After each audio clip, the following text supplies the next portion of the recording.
報、Y 君ガチでぼや騒ぎを起こす。弁当から火出ててマジで焦った。なんでもえんねん。草。何したんや。知らん。電子レンジで弁当温めてたら、なんか焦げ臭い匂いしててみたら弁当燃えてた。レンジの中が汚かったんやろ。オーブン機能？温めすぎ？多分、カツソースから燃えたっぽいけど、そんなことある？あるやろな。爆発する。死ぬほど焦った。ご飯のおこげ美味しそう。蓋外さないと溶けて燃えるタイプだったのでは？スーパーの弁当は蓋外せってのが多い気がする。ソース入ってる袋とかはあかんぞ。ソース燃えたの初めてやわ。Y も職場のレンジで弁当燃やしたことあるわ。うちの姉も、レンチンするのに寝ぼけてたんか知らんが、1分温めるところを10分温めて、朝からすんげー焦げ臭くしてたわ。ほんま、電子レンジまで火燃え移らんくてよかった。Y の夜飯が。書いてある通りに温めて燃えたんなら、店にクレーム入れていいんじゃね？ソースカツそのまま温めたから、責任はこっちや。ロース豚さんが。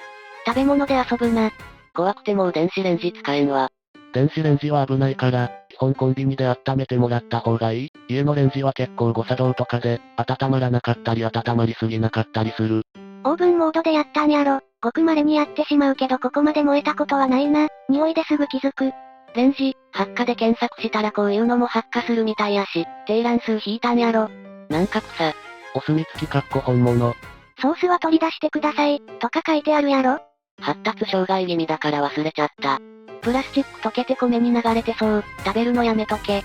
タレやソースはすぐ高温になるからな。家でもやりすぎた時たまに、サランラップとか溶けてることある。アルミホイルレンチンしたら爆発したことならある。朗報、Y、部屋で炭火焼きホルモン中。楽しい楽しい。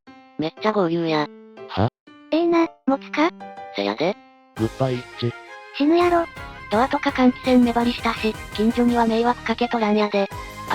マジで自決とかじゃないやろな。火災報知器は保護したか？部屋は焼くなよ。換気扇回すか窓開けろや。迷惑やん。死ぬぞマジで。マジで窓開けろや。養生テープでガチガチにしたから面倒。それに近所に迷惑やろ。迷惑かけんように窓閉めて目張りしておけ。バッチリやで。酒は飲んどるんか？全部酒とホルモンに使った。なんか吐きそう。頭痛。酸欠や、安らかにな。これが最後のレスか。これ死ぬやろ。グッバイ。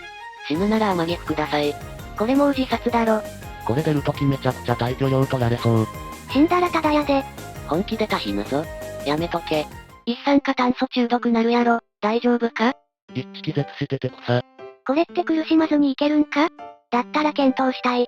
息できないのに苦しくないわけがない。酸欠は真っ先に脳が死ぬから眠るように行く。それは一気に酸欠状態になるからやない？この場合、煙で徐々に一酸化炭素の濃度上がってくもんやろし、苦しそうやん。低酸素は即落ちするんやっけ？怖い？一致燻製になるんか。とか焼き脂肪部。練炭かける焼肉の発想はなかったわ。天才が一人いったか。釣りで会ってくれ。